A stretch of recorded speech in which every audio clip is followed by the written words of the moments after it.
Hello, I'm Ian and this is Somerset News Network. Now, I've been looking at words of fear. If you're a fear of something, it's a phobia, and it can take many forms. Agoraphobia is a fear of spiders. You know, we've got to use words properly.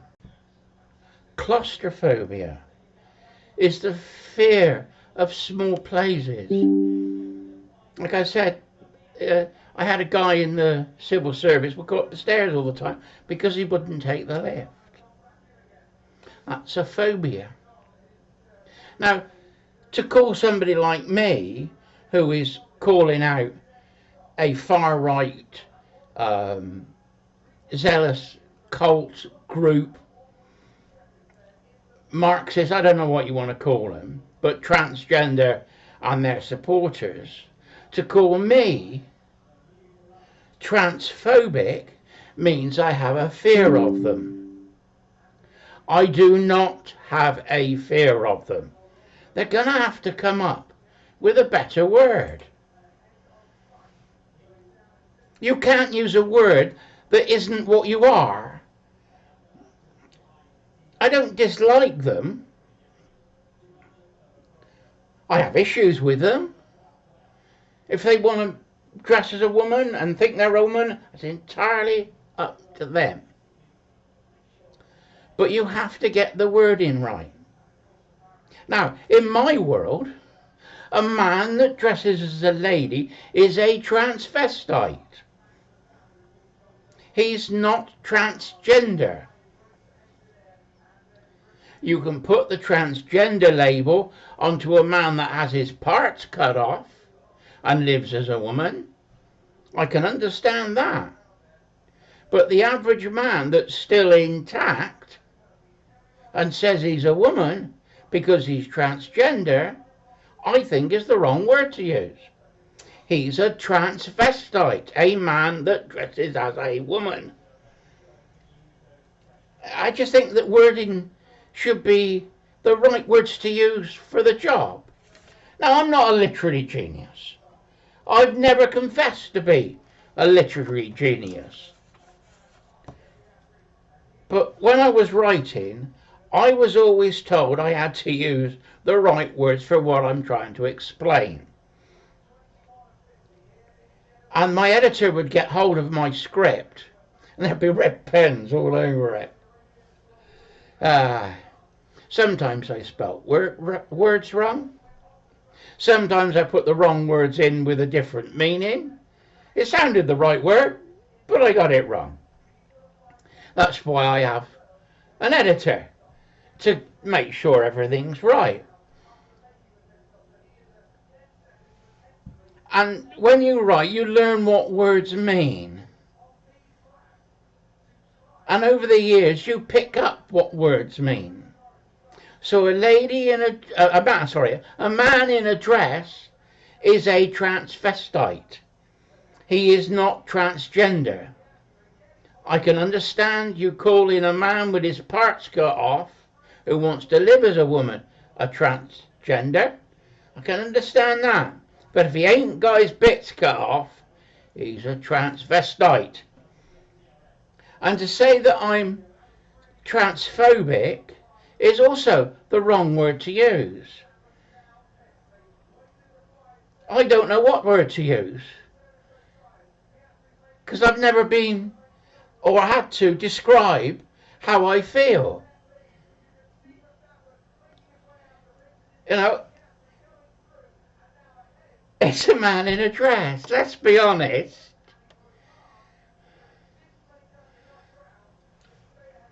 What we've got to understand is how many there are of them. They're a small minority. Yet they seem to be able to harness 90% of the mainstream media, the MSM Is that right? MSM? Yeah, Main Street Media. Yeah. They control 90% of it. And the woke television, BBC, Channel 4, it's only GB News and especially Talk TV. They've really come out and used some common sense on this one. In 2023, I've got to look at my figures a minute. There was 48,000 men who identified as women. That's 0.1% of the population. That was in the census. In 2023, there was 8,463 men who had gender recognition certificates because they identified as female, as women. But the High Court judgment has said that they're not real women. So what we've now got to sort out is what status they have.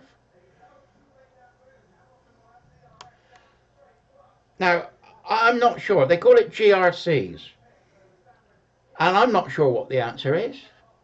Not something I'm an expert on. Now, if you've only got 8,464 GRCs, that's 17.6% of the 0.1% of the population.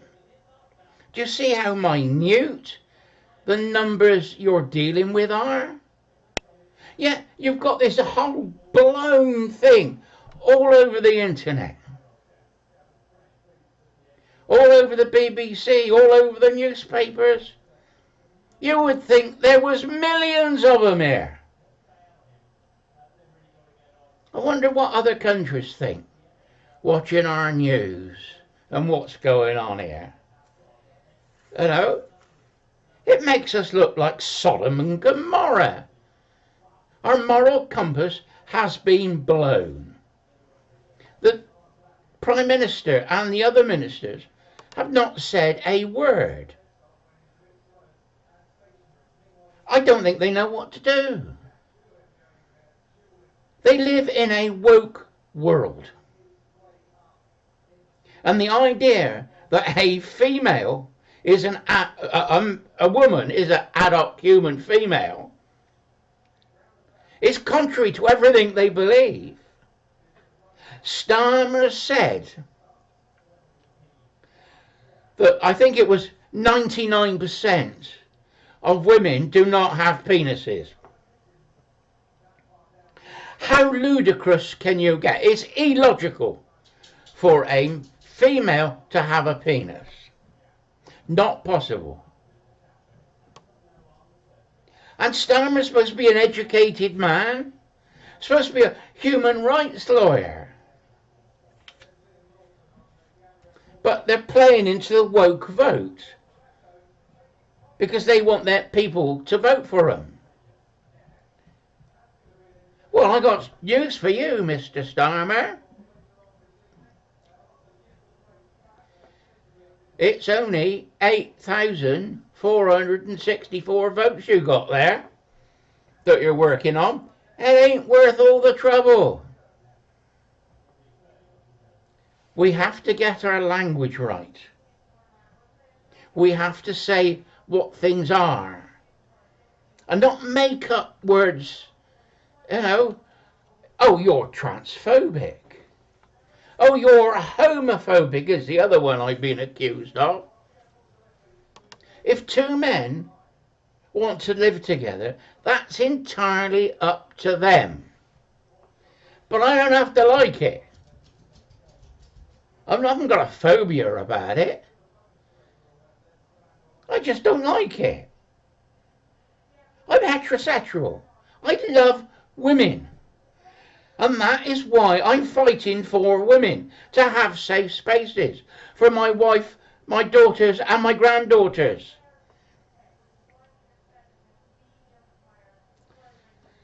And Sharon Davis was on one of the YouTube news channels, Talk TV, I think it was, and she said that 58% of men that identify as transgender are on the sex registered list. What does that mean? You know, that's the Sodom and Gomorrah again. We got the grooming gangs. We got the drugs taking. We got the knife crime. This country is turning into Sodom and Gomorrah. That's it. That's what it is. We have to get our moral compass back. With the Supreme Court decision of explaining what a woman is to these woke tarts, we have a chance to stand up and start using our moral compass. Safe space for women. Use the right language. And stop calling me transphobic because I haven't got a fear of you. Anyway, this is Ian, Somerset News Network, having a little rant again. I just feel I got to do it every now and again. Bye bye.